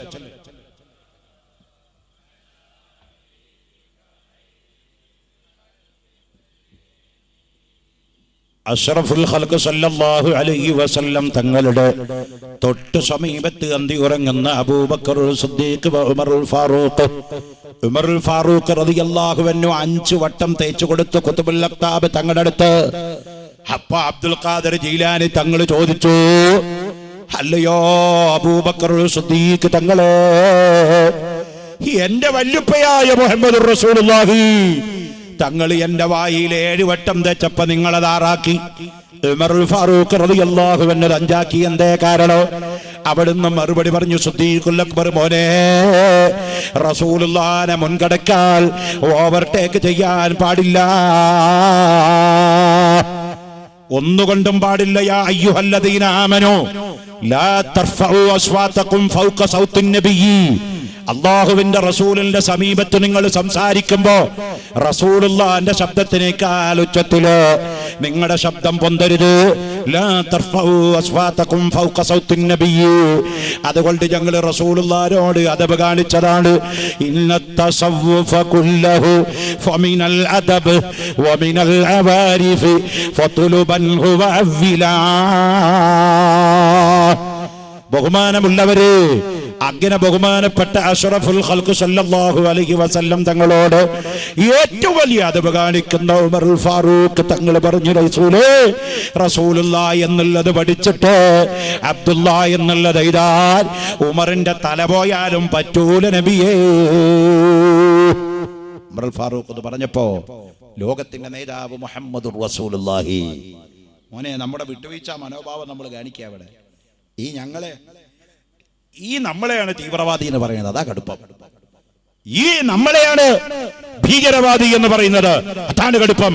ഇസ്ലാമിക ചരിത്രം എല്ലാവരും വായിക്കട്ടെ. ഈ വായന എല്ലാ മതക്കാരും കേൾക്കട്ടെ.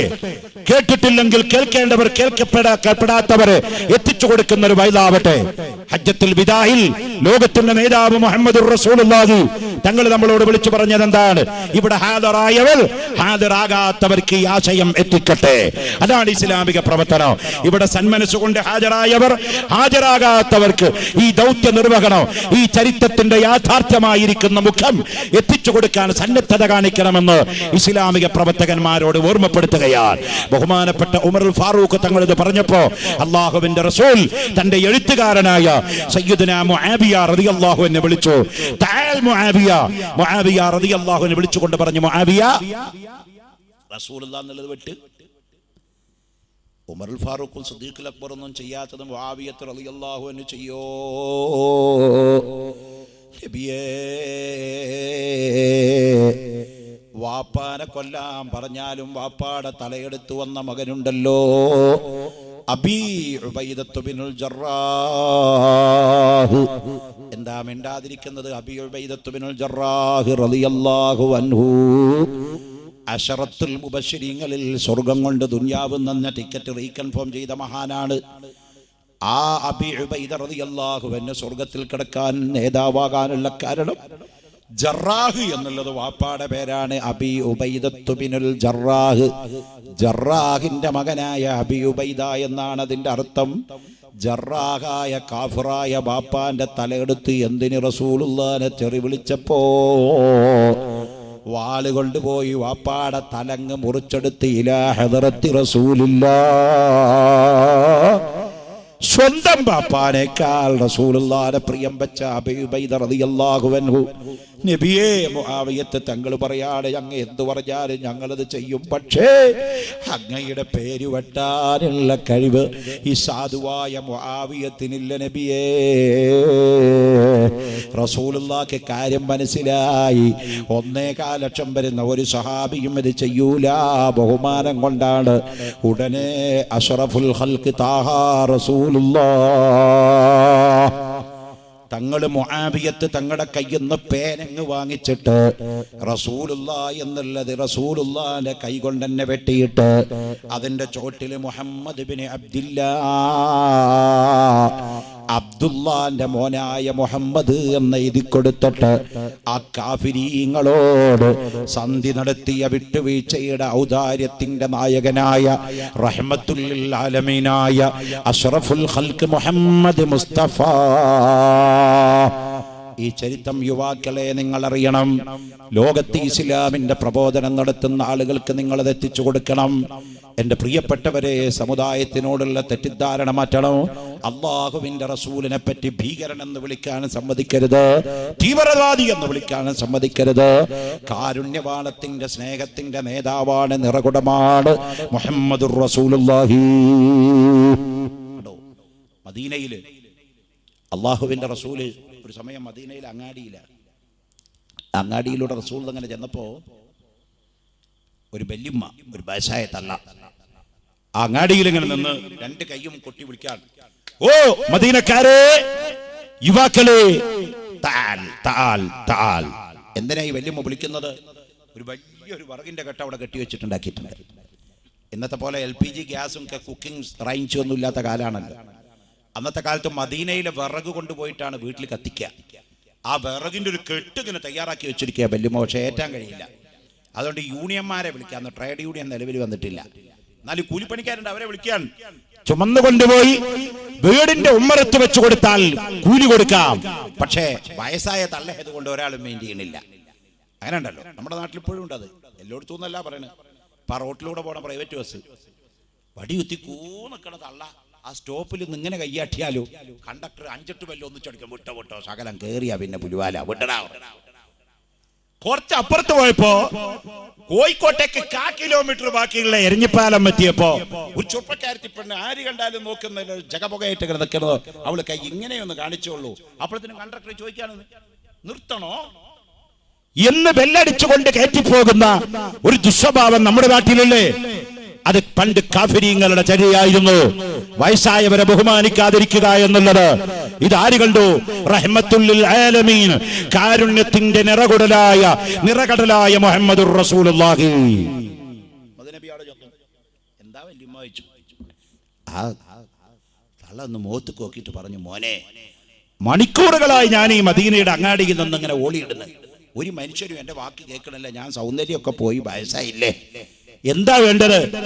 എന്റെ ഈ വിറക് കെട്ടൊന്നും എന്റെ പുരയിലേക്ക് കൊണ്ടുവന്ന് തരുമോ? നല്ല കൂലി തരാനേ. അത്രേ വേണ്ടു. അള്ളാഹുവിന്റെ പ്രവാചകർ ഉടനെ തന്നെ ആ വിറക് കെട്ടെടുത്ത് തലയിൽ വെച്ചു. ആരാ വിറക് കെട്ട് തലയിൽ വെക്കുന്നത്? മൻമോഹൻ സിംഗ് അല്ല, W. ബുഷ് അല്ല, അഹമ്മദ് നജാദ് അല്ല, സൗദിയിലെ അബ്ദുല്ലാഹിബിൻ അബ്ദുൽ അസീസ് അല്ല. ലോകം കണ്ട എല്ലാത്തിന്റെയും കാരണവരായ അള്ളാഹുവിനെ കഴിഞ്ഞാൽ ജീവജാലങ്ങളിൽ ഏറ്റവും അഷ്റഫുൽ ഖൽഖ് റഹ്മത്തുൽ ആലമീൻ മുത്ത് മുസ്തഫ മുഹമ്മദുർ റസൂലുള്ളാഹി. ജിബ്രീൽ എന്ന മലക്ക് പോലും പേര് കേൾക്കുമ്പോൾ ഞെട്ടുന്ന മുഹമ്മദുർ റസൂലുള്ളാഹ്. ആ വിറക് കെട്ടെടുത്ത് തലയിൽ വെച്ചു. ഒന്നുമില്ലാത്ത പോലെ ഇങ്ങനെ നടന്നു പോകുകയാണ്. അപ്പോൾ ഈ വല്യമ്മ ചോദിക്കുകയാണ്, മോനെ നിന്നെ പോലെ നല്ലൊരു മനുഷ്യൻ ഈ മദീനയിലില്ലല്ലോ. ഞാൻ മണിക്കൂറുകളായി മദീനയുടെ തെരുവിൽ ഇങ്ങനെ വിളിച്ചു പറയാണ്. കേൾക്കാത്ത പോലെ ചെറുപ്പക്കാരൊക്കെ ഇങ്ങനെ അവോയ്ഡ് ചെയ്ത് നടന്നുപോയി. നീ ഇങ്ങോട്ട് വന്നുകൊണ്ട് നീ വിറക് കെട്ട് ചുമന്ന് തലയിലേറ്റിക്കൊണ്ട് വരികയാണ്. നീ നല്ല മനുഷ്യനാണ്. നിന്നെ പോലത്തെ ഒരു മനുഷ്യരെപ്പ കാണാൻ കിട്ടൂല കേട്ടോ. അതുകൊണ്ട് നിന്നോട് എനിക്ക് വല്ലാത്ത സ്നേഹമുണ്ട്, മഹബത്തുണ്ട്.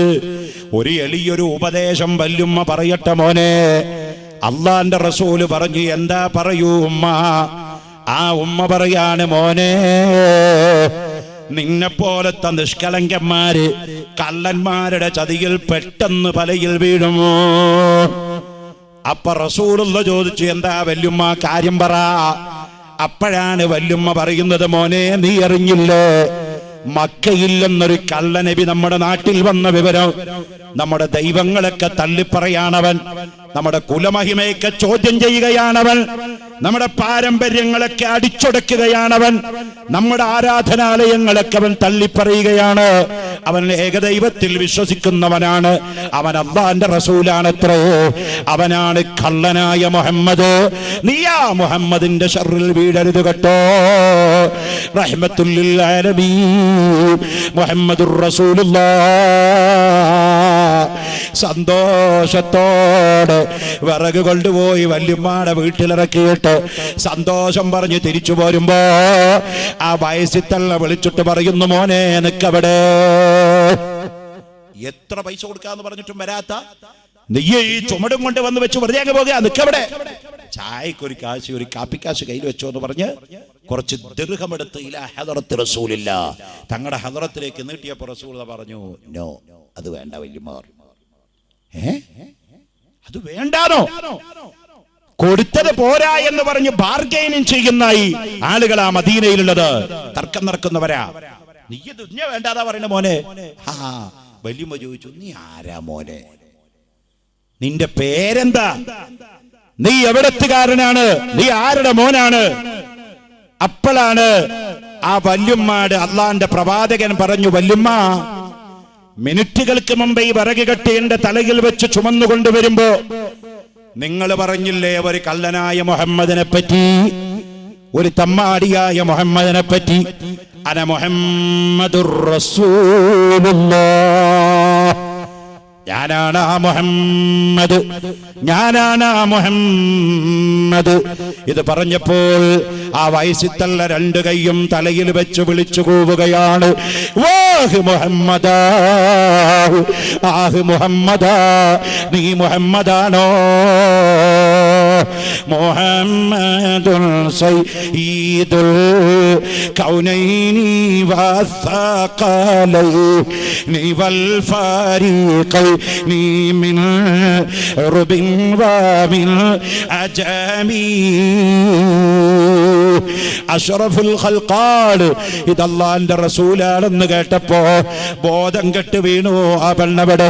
അവിടുന്ന് ബോധം തെളിഞ്ഞ മാത്രം മുഹമ്മദിന്റെ മുഖത്ത് നോക്കിയിട്ട് ഒരാളുടെയും പ്രേരണ കൂടാതെ, വാക്കത്തിയില്ലാതെ, ബോംബില്ലാതെ, കത്തിയില്ലാതെ, കുറുവടിയില്ലാതെ, തോക്കില്ലാതെ, റിമോട്ട് കൺട്രോൾ ഇല്ലാതെ ആ പെണ്ണ് വിളിച്ചു പറയാണ്, വഅന്നക റസൂലുള്ളാഹ്, നീ അല്ലാഹുവിന്റെ റസൂലാണ്. അശ്ഹദു അല്ലാ ഇലാഹ ഇല്ലല്ലാഹ്, ഞാൻ മുസ്ലിമായിരിക്കുകയാണ്. അങ്ങനെ ഒരു മെമ്പർ ഇസ്ലാമിലേക്ക് വന്നത് മോനെ, അല്ലാതെ കത്തിയും കുറുവടി ഉണ്ടാക്കി ഷട്ട് കാട്ടിച്ചിട്ടല്ല. നമ്മുടെ ചെറുപ്പക്കാരിന്ന് കുറെ വീരവാദം മുഴക്കി കൊണ്ടു തീർക്കാൻ ഞാൻ ആരെയും കുറ്റപ്പെടുത്തുകയല്ല, ഒരാളും പേരെടുത്ത് പറയുന്നു. നിങ്ങൾ യാഥാർത്ഥ്യങ്ങൾ മനസ്സിലാക്കുക. ലോക ചരിത്രം ഇതുപോലത്തെ ചരിത്രത്തിന്റെ പിൻബലം നമുക്കുണ്ടാക്കണം.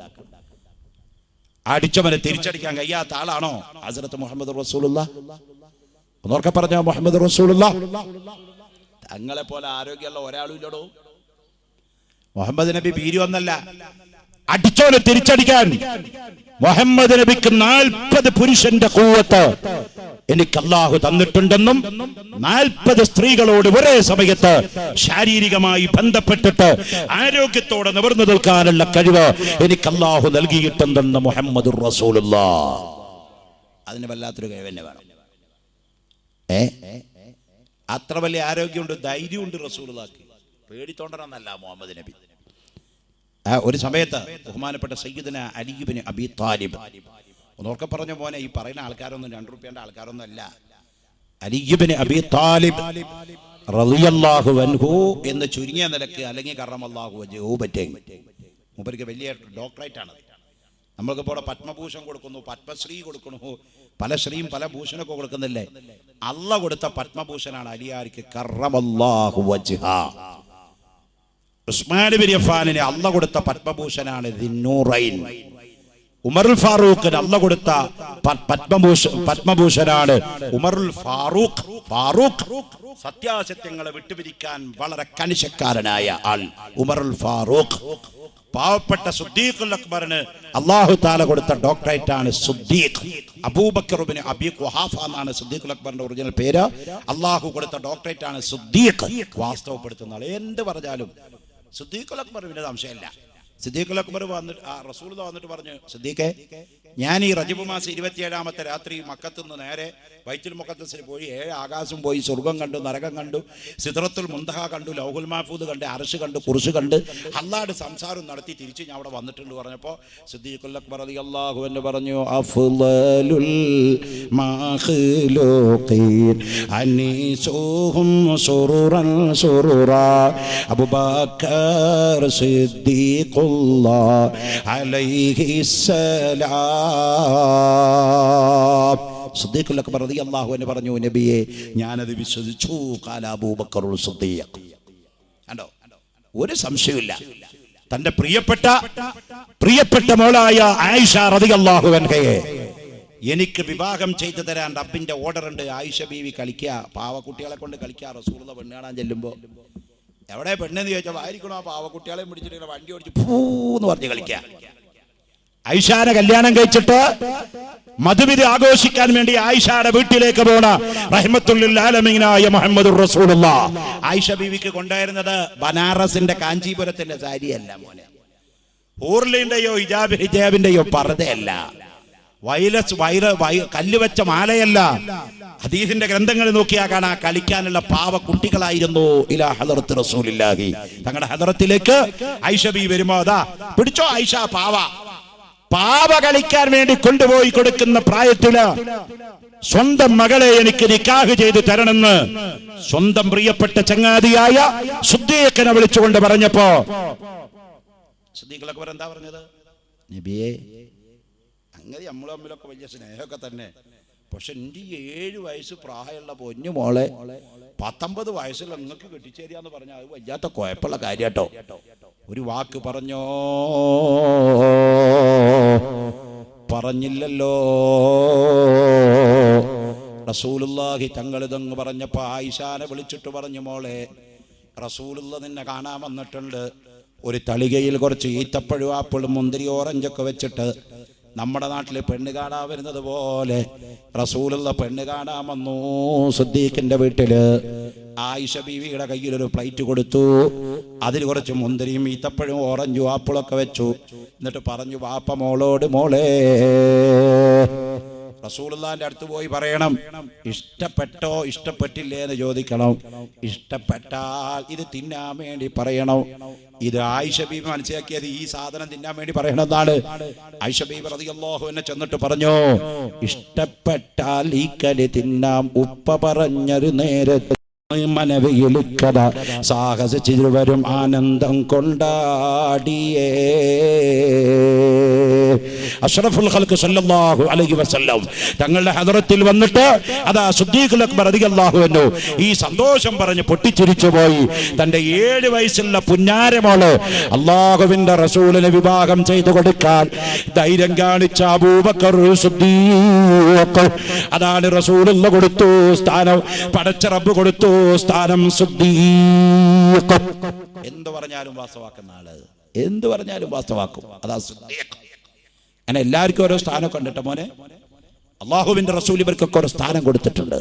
ഞാൻ ചുരുക്കി പറയാൻ, അതുകൊണ്ട് അഷ്റഫുൽ ഖൽഖ് താഹ മുഹമ്മദുർ റസൂലുള്ളാഹി തങ്ങൾ കാരുണ്യത്തിന്റെ നബിയാ, ഔദാര്യത്തിന്റെ നബിയാ, വിട്ടുവീഴ്ചയുടെ നബിയാ, ലോകത്തിന്റെ മുഴുവൻ നേതാവാൻ. എല്ലാ അറിവുകളും എല്ലാ വിദ്യാഭ്യാസങ്ങളും എല്ലാ നിയമങ്ങളും ഇസ്ലാമിന്റെ ഉള്ളിന്ന് പോയതാണ്. സുദീർഘമായ പ്രഭാഷണത്തിന് സമയമില്ല. ഇവിടെ മണിക്കൂറുകൾ മാത്രം വെച്ചുകൊണ്ട് ടൈം ടു ടൈം നോക്കിക്കൊണ്ട് വയൽ പറയുന്ന ഒരു സദസ്സാണ് നമ്മൾ. മാത്രമല്ല വായനസ്കാരം തുടങ്ങിയിട്ട് ഇങ്ങോട്ട് തുടങ്ങിയ വയലല്ലേ. നമ്മൾ സാധാരണ വരിക 10 മണിക്കാ, നിർത്താം 3 മണിക്കാ. പക്ഷെ ഇവിടെ മഗ്‌രിബിന്റെ ശേഷം തന്നെ തുടങ്ങിപ്പോയത് കൊണ്ട് ജനങ്ങളെ ബുദ്ധിമുട്ടിക്കാൻ പാടില്ലല്ലോ. ഇൻഷാ അല്ലാഹ് നാളെയും മറ്റന്നാളും ഒക്കെ പരിപാടികൾ ഇവിടെ ഉണ്ട്. അലിമീങ്ങൾ വരുന്നുണ്ട്. ദീനിയായ കാര്യങ്ങൾ നിങ്ങൾ പങ്കുവെക്കണം. എന്റെ പ്രിയപ്പെട്ടവരെ, ഒരൊറ്റ കാര്യം കൂടി നിങ്ങളെ ഓർമ്മപ്പെടുത്തി ഞാൻ എന്റെ പ്രഭാഷണത്തിന് തിരിച്ചു ലഭിക്കുകയാണ്. ലോകത്തിന്റെ നേതാവ് റഹ്മത്തുൽ ആലമീൻ അഷ്റഫുൽ ഖൽഖ് റസൂലുള്ളാഹി, അല്ലാഹുവിന്റെ റസൂൽ ഇവിടുന്ന് ലോകത്തുനിന്ന് സലാം പറഞ്ഞു പോയി. നമ്മളോട് അവസാനത്തൊരു സലാം ആയിഷ ബീവിയുടെ മടിയിൽ തലവെച്ച് കിടക്കുന്ന റസൂലുള്ള നമ്മളോട് സന്തോഷത്തോടെ സലാം പറഞ്ഞ് വിട പറഞ്ഞു പോയിട്ടുണ്ട്. ആ നബി സല്ലല്ലാഹു അലൈഹി വസല്ലം തങ്ങൾ ലോകത്തുനിന്ന് വിട ചോദിക്കപ്പെടുന്നതിന് മുമ്പേ ഇവിടെ നടക്കുന്നതും നടക്കാൻ പോകുന്നതുമായ മുഴുവൻ കാര്യങ്ങളും അല്ലാഹുവിന്റെ റസൂൽ നമ്മെ അറിയിച്ചു കഴിഞ്ഞിട്ടുണ്ട്. ഇന്ന് നമ്മൾ പത്രം കാണുമ്പോ കണ്ടില്ലേ, ഡൽഹിയിൽ ഭൂകമ്പം, സുബ്ഹാനല്ലാഹ്, പാകിസ്ഥാനിൽ ഭൂകമ്പം, മറ്റു പല രാജ്യങ്ങളിലും ഭൂകമ്പമുള്ളതായി വാർത്ത പരക്കുന്നു. അടുത്ത ദിവസം നമ്മുടെ കേരളത്തിലും ഭൂകമ്പം കഴിഞ്ഞു പോയില്ലേ? ലോകത്തെവിടെങ്കിലും ഭൂമി കുലുക്കം നടക്കാത്ത സ്ഥലമുണ്ടോ? അത് ഖിയാമത്തിന്റെ ലക്ഷണമാണെന്ന് ഖാല റസൂലുള്ളാഹ്. നിരവധി തവണ ഈ ഹദീസ് ഞാൻ ഇതിന്റെ പരിസരത്ത് വന്നപ്പോഴൊക്കെ ഓർമ്മപ്പെടുത്തിയതാണ്. ഇമാം തുർമിദി റളിയല്ലാഹു അൻഹു പറയുന്നു, 15 അടയാളം നിങ്ങളുടെ കണ്ണ് കണ്ടാല് ഖിയാമത്ത് നാളിന് ദിവസം കുറിച്ചിരിക്കണമെന്ന് ഖാല റസൂലുള്ളാഹി. ഇദുത്തുഖിദൽ ഫൈഉദി വരൽ, അത് ഒന്നാമത് പൊതുഖജനാവ് കട്ടിമുടിക്കുന്ന കാലം വരലാണ്. എവിടെയാണ് കളവില്ലാത്തത്? പള്ളി മുതൽ പഞ്ചായത്ത് വരെ കളവല്ലേ? പഞ്ചായത്ത് മുതൽ ഐക്യരാഷ്ട്ര സഭ വരെ കട്ടുമുടിക്കുകയല്ലേ നേതാക്കന്മാര്? രണ്ടാമത് റസൂലുള്ള പറയുന്നു, വൽ അമാനത്തു മഗനമൻ, പാഹദേ ഒരാളെയും വിശ്വസിക്കാൻ വയ്യാത്ത കാലം ഇവിടെ വരുമെന്ന് ഖാല റസൂലുള്ളാഹ്. മകളെ വ്യഭിചരിച്ചു ഗർഭമുണ്ടാക്കിയ ബാപ്പാടെ കഥയല്ലേ ഇരട്ടിയിലെ മട്ടന്നൂരിൽ നിന്ന് വന്നത്? സ്വന്തം ബാപ്പ മകളെ ഭോഗിച്ച് ഗർഭമുണ്ടാക്കിയ കഥയല്ലേ തിരൂര് കോടതിയിൽ നിന്ന് വന്നത്? അതേ തെക്കൻ കേരളത്തിൽ സ്വന്തം മകൻ ഉമ്മാനെ ഗർഭിണിയാക്കി.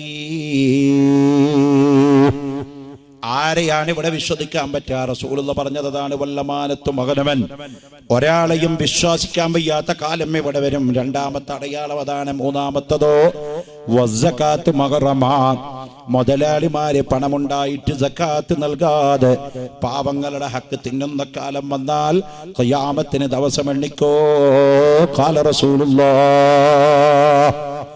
വിശദീകരിക്കേണ്ട സബ്ജക്റ്റാണ്, ഞാൻ ചുരുക്കി പറഞ്ഞു എന്ന് മാത്രമേ ഉള്ളൂ. നാലാമത്തെ അടയാളം അള്ളാഹുവിന്റെ ദീനിന്റെ ആവശ്യത്തിന് വേണ്ടി അല്ലാതെ ഇൽമു കൊണ്ട് തട്ടിക്കളിക്കുക. ഒരു മുസ്ലിയാർ ഒരു കോളേജ് ഉണ്ടാക്കുമ്പോൾ അതിന് പാര വെക്കാൻ വേറെ മൊയ്ലിയാർ വേറെ കോളേജ് ഉണ്ടാക്കുന്നു. ഒരു മുസ്ലിയാർ ഒരു പള്ളി ഉണ്ടാക്കുമ്പോൾ അതിനെ നശിപ്പിക്കാൻ വേറെ ആള് വേറെ പള്ളി ഉണ്ടാക്കുന്നു. നാട്ടിലും വീട്ടിലും പള്ളിയിലും ഒക്കെ വിഭാഗീയതയുടെ പേരിൽ നാടാകെ കുട്ടിച്ചോറാക്കുന്നു. അടുത്തടയാളം അല്ലാഹുവിന്റെ റസൂല് പറയുന്നു, ഭാര്യമാരെ ഭയപ്പെട്ടുകൊണ്ട് ഭർത്താക്കന്മാര് ജീവിക്കേണ്ട കാലം വരുമെന്ന് കാല റസൂലുള്ളാഹ്. ഉദാഹരണത്തിലേക്ക് കടക്കുകയാണെങ്കിൽ ഒരു 100 എണ്ണം പറയാൻ കഴിവുണ്ട് സുഹൃത്തുക്കളെ, സമയത്തിന്റെ കുറവ് എന്നെ അനുവദിക്കുന്നില്ല. അടുത്തടയാളം അല്ലാഹുവിന്റെ റസൂല് പറയുന്നു, വാക്ക ഉമ്മഹു, ഉമ്മാന മക്കള് സകലം എല്ലാവരും തരം താഴ്ത്തും. വാദിനാ സദീഖഹു, ചങ്ങാതിമാർക്ക് മുന്തിയ സ്ഥാനം വീട്ടിൽ നൽകും.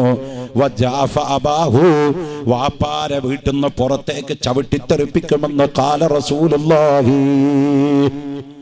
നിങ്ങൾ കോഴിക്കോട്ട് നിന്ന് തിരുവനന്തപുരത്തേക്കൊന്ന് യാത്ര ഈ റോഡിന്റെ 2 സൈഡിലും ബോർഡ് വെച്ചിരിക്കുകയാണ്, വൃദ്ധസദനം വൃദ്ധസദനം വൃദ്ധസദനം. നമ്മളിപ്പോ തുടങ്ങിയല്ലേ വൃദ്ധസദനം. എന്താണ് ഈ വൃദ്ധസദനം? വയസ്സാകുന്ന സമയത്ത് വാപ്പമാരെ ചവിട്ടി പുറത്താക്കുമ്പോ തള്ളമാരെ നോക്കാനാവതില്ലാത്ത കാലം വന്നാൽ അവരെ ഗവൺമെന്റ് ഏറ്റെടുത്തുന്ന യത്തീംഖാനയുടെ പേരാണ് വൃദ്ധസദനം. നമ്മുടെ കോഴിക്കോട് ഉണ്ട് വൃദ്ധസദനം, തൃശ്ശൂരുണ്ട്, കണ്ണൂരുണ്ട്, കാസർഗോഡൊക്കെ ഉണ്ട് വൃദ്ധസദനം. സുബ്ഹാനല്ലാഹ്, അത് ഖിയാമത്തിന്റെ ലക്ഷണമാണെന്ന് ഖാല റസൂലുള്ളാഹ്. അടുത്തടയാളം അല്ലാഹുവിന്റെ റസൂല് പറയുന്നു, വലഹറത്തിൽ അസ്വാത്ത് ഫിൽ മസാജിദ്, സകല പള്ളികളിലും തർക്കം തുടങ്ങുമെന്ന് മുഹമ്മദുർ റസൂലുള്ളാഹി. അടുത്തടയാളം അല്ലാഹുവിന്റെ റസൂല് പറയുന്നു, വസാദൽ ഖബീലത ഫാസിഖുഹു, ഒരു നാട്ടിൽ നിന്ന് ജനങ്ങൾ തെരഞ്ഞെടുക്കുന്ന ഭരണാധികാരികള് കല്ലുകുടിയന്മാരും പെണ്ണുപിടിയന്മാരുമായി മാറൂ. അടുത്തടയാളം അല്ലാഹുവിന്റെ റസൂല് പറയുന്നു, വഉക്രിമർ റജുലു മഖാഫത ശർഹി, ഒരാളെ പേടിച്ച് ലോകത്തൊക്കെ മിണ്ടാതിരിക്കേണ്ട അവസ്ഥ വന്നു പോകും. കണ്ടില്ലേ, അമേരിക്കനെ പേടിച്ചിട്ട് ലോകമൊന്നാകെ ചടുങ്ങി നിൽക്കുന്നത് കണ്ടില്ലേ? കഴിഞ്ഞ ദുൽഹജ്ജ് മാസം 10 റബ്ബി, അതെ വലിയ പെരുന്നാൾ വന്നിന്റെ അന്ന് നമ്മുടെ സുബഹി നിസ്കാരം കഴിഞ്ഞപ്പോ കേട്ടതെന്താണ്? സദ്ദാം ഹുസൈൻ എന്ന് പറയുന്ന ഇസ്ലാമിക ഭരണാധികാരിയുടെ കഴുത്തില് വലിയ ഒരു കമ്പക്കയർ വലിച്ചു കെട്ടിയിട്ട് അറബ് പട്ടികളെ കൊല്ലുന്നത് പോലെ മനുഷ്യനെ കൊല്ലാത്ത കൊല അമേരിക്ക നടത്തുന്ന നാണംകെട്ട ഏർപ്പാട് ലോകത്തിന്റെ കണ്ണില് മുസ്ലിമീങ്ങളുടെ പെരുന്നാൾ ദിവസം നടത്തിയപ്പോ 60 ചില്ലാനം രാഷ്ട്രങ്ങൾ ഉണ്ടായിട്ട് പണത്തിന്റെ മേൽക്കോയ്മ നമ്മുടെ കയ്യിൽ അല്ല തന്നിട്ട് 140 കോടി മുസ്ലിം ഉണ്ടായിട്ട് സദ്ദാമിന്റെ കഴുത്തിലിട്ട് കൊലക്കയറ് വലിക്കുമ്പോ ഗോ ബാക്ക് ഡബ്ല്യു ബുഷ് എന്ന് പറയാനുള്ള ഒരാൺകുട്ടി ഇസ്ലാമിന്റെ ബീജത്തുനിന്ന് ജനിച്ചതായി ലോകത്തെ നിങ്ങൾക്ക് എവിടെങ്കിലും കണ്ടോ? കാണില്ല. ഒരുത്തന്റെ ഫിത്നയെ പേടിച്ചിട്ട് മറ്റോരൊക്കെ മിണ്ടാതിരിക്കേണ്ട കാലം വരുമെന്ന് കാല റസൂലുള്ളാഹ്. പിന്നെ നബി സല്ലല്ലാഹു അലൈഹി വസല്ലം തങ്ങൾ പറയാട്, വലഹറത്തിൽ ഖൈനാത്ത്, പാട്ടുപാടി നടക്കുന്ന പെണ്ണുങ്ങൾ ലോകം കൈയടക്കും. വൽ മഗാസിഫ്, സദേ വാദ്യ സംഗീത ഉപകരണങ്ങൾ പെറ്റുപെരുകും. വശുരിബത്തിൽ ഖുമൂർ, ലോകമാകെ മദ്യത്തിന്റെ കീഴിലാകുമെന്ന് മുഹമ്മദുർ റസൂലുള്ളാഹ്. സ്കൂളിൽ പോണ കുട്ടിയുടെ പോക്കറ്റിൽ നിന്ന് കണ്ടെടുക്കുന്നു പാൻപരാഗ്. മദ്രസയിൽ പഠിക്കുന്ന കുട്ടിയുടെ വായേന്ന് കിട്ടുന്നു ഹാൻസ്. കള്ളിനെക്കാട്ടിലും സ്പിരിറ്റിനെക്കാട്ടിലും ചാരായത്തിനേക്കാൾ അപകടകാരിയല്ലേ ഈ പന്മസാല? റസൂലുള്ള പറഞ്ഞിടത്തെത്തിയില്ലേ? മദ്യം വ്യാപകമാണ്. 15ാമത്തെ ലക്ഷണം റസൂലുള്ള പറയാണ്, വലഅന ആഖിറു ഹാദിഹിൽ ഉമ്മത്തി അവ്വലഹ, കഴിഞ്ഞുപോയ നല്ല നല്ല ആളുകള് അവസാനം വരുന്നവർ കുറ്റം പറഞ്ഞ് ലഅനത്ത് ചെല്ലുമെന്ന് ഖാല റസൂലുള്ളാഹി. ഈ 15 എണ്ണം ഞാൻ റസൂലുള്ള പറഞ്ഞതെടുത്തു പറഞ്ഞതാണ്. ഇവിടെ ഏതെങ്കിലും ഒരെണ്ണം നമ്മുടെ കണ്ണിൽ കാണാത്തതുണ്ടോ? നിങ്ങൾക്ക് എനിക്ക് റസൂലുള്ളാഹിനെ വിശ്വാസല്ലേ? എന്നാ ഉറപ്പിച്ചോ, ഖിയാമത്ത് നാളിന്റെ ദിവസം കൈകൊണ്ട് ഹരിച്ചു കുണിച്ചു മണിക്കോ പെരുക്കിക്കോ. അല്ലാഹുവിന്റെ റസൂൽ പറയുന്നു, ഈ 15 കണ്ട ഫർതഖബു ഇൻദ സഅത്തി റീഹൻ ഹംറാ, ഉടനെ തന്നെ ഭയങ്കരമായൊരു കൊടുങ്കാറ്റ് ലോകത്ത് വരും. അതേ സുനാമി കണ്ടോ, 2,20,000 ആളെ കൊന്ന സുനാമി ഇന്നലെ 26 ആളെ കൊന്നുകളഞ്ഞു. അല്ലാഹുവിന്റെ റസൂൽ പറയുന്നു, സുനാമി ലോകത്ത് വരാൻ തുടങ്ങും. സുനാമി കഴിഞ്ഞാലോ വസൽസലതൻ, കണ്ടാ കട ഭൂമി കുലുക്കം വരുമെന്ന് ഖാല റസൂലുള്ളാഹി. ഭൂമി കുലുക്കം കഴിഞ്ഞാലോ വഖദ്ഫൻ വമസ്ഖ, വേറെ 2 കൂടി ഇടക്കിടക്കുണ്ടാവും. വഖദ്ഫൻ വമസ്ഖ, ഭൂമി 2 കഷ്ടമായി പിളരും. വമസ്ഖ, കോലം മറിച്ചിലുണ്ടാകും. ഭൂമി 2 കഷ്ടമായി പാകിസ്ഥാനിൽ പിളർന്നു, ഇറാനിൽ പിളർന്നു. നമ്മുടെ ഈ കേരളത്തിൽ മണ്ണാർക്കാട് ഭൂമി 2 കഷ്ടമായി പിളർന്നു. ഒരു അംബാസഡർ കാറ് ബോംബെയിൽ ഭൂമി കുലുക്കമുണ്ടായി. ഭൂമി പിളർന്നപ്പോൾ അതിലേക്ക് ഇറങ്ങിപ്പോകുകയുണ്ടായി. സുബ്ഹാനല്ലാഹ് വമസ്ഖൻ, കോലം മറിച്ചിൽ ഇവിടെ വരുമെന്ന് ഖാല റസൂലുള്ളാഹ്. ഏറ്റവും ഒരു ലേറ്റസ്റ്റ് ക്ലോണിങ്ങിന്റെ കഥ പറഞ്ഞിട്ട് അപ്പൊ അമേരിക്ക വരുന്നു. ക്ലോണിങ്, മനുഷ്യന്റെ തല ജന്തുവിന്റെ ഉടലും, നായന്റെ ഉടലും മനുഷ്യന്റെ തലയും, നായന്റെ തലയും മനുഷ്യന്റെ ഉടലും, പട്ടിയുടെ തലയും മനുഷ്യന്റെ ഉടലും, കുതിരയുടെ തലയും മനുഷ്യന്റെ ഉടലും, കുതിരയുടെ ഉടലും മനുഷ്യന്റെ തലയും. ഇനിയിപ്പോ നായ മനുഷ്യ, പട്ടി മനുഷ്യ, പോത്തു മനുഷ്യ, കുതിര മനുഷ്യ, പല പല കോലാവും. വേറെ ഒരു ജനറേഷൻ ഇവിടെ ഉണ്ടാക്കാൻ അമേരിക്കയുടെ വക്രബുദ്ധി മെനക്കെട്ട് കഴിഞ്ഞു. പത്രം വായിച്ചില്ലേ നിങ്ങൾ? പുതിയ ക്ലോണിങ് വരാൻ പോണോന്ന് റസൂലുള്ളാഹി പറഞ്ഞതാണത്. കോലം മറിച്ചൽ ഇവിടെ വരും. ഈ കോലം മറിച്ചലും നിങ്ങൾ കണ്ടാൽ അള്ളാഹുവിന്റെ റസൂൽ പറയാണ് ആയാത്തിൻ, അത് കഴിഞ്ഞാൽ പിന്നെയും കുറെ കാര്യങ്ങൾ വരും. ചെറിയത് നുള്ളുറുമ്പ് കുറെ വരാണ്ട്. തുടരെ തസ്ബിമാലയുടെ നൂല് മുറിച്ചാൽ അതിന്റെ മണി നിലത്ത് വീഴുന്നത് പോലെ ഖിയാമത്ത് നാളിന്റെ അടയാളം നിങ്ങളെ പിടികൂടിക്കൊണ്ടിരിക്കുമെന്ന് ഖാല റസൂലുള്ളാഹ്. ആ സമയത്ത് യാ അയ്യുഹല്ലദീന ആമനൂ തൂബൂ ഇലല്ലാഹി തൗബത്തൻ നസൂഹാ, അല്ലാഹുവിനെ ഭയപ്പെടുന്ന മുത്തഖീങ്ങളായ ആളുകൾ ഈമാനോടെ മരിച്ചു മുസ്ലിമായി ഖബറിൽ ചെന്ന് റസൂലുള്ളാഹിനെ കണ്ട് സ്വർഗ്ഗത്തിലെത്താൻ പരിശ്രമം തുടങ്ങിക്കോ. അതിന് അല്ലാഹു നമുക്ക് തൗഫീഖ് ചെയ്യട്ടെ. അതിനുവേണ്ടി ആദരവായ റസൂലുള്ളാഹി തങ്ങളുടെ ജന്മം കൊണ്ട് അനുഗ്രഹീതമായിരിക്കുന്ന ഈ മാസത്തില് റസൂലുള്ളാഹി തങ്ങളോടുകൂടെ സ്വർഗ്ഗത്തിൽ ഒരുമിച്ചുകൂടാൻ നബി തങ്ങളെ സ്വപ്നം കണ്ട്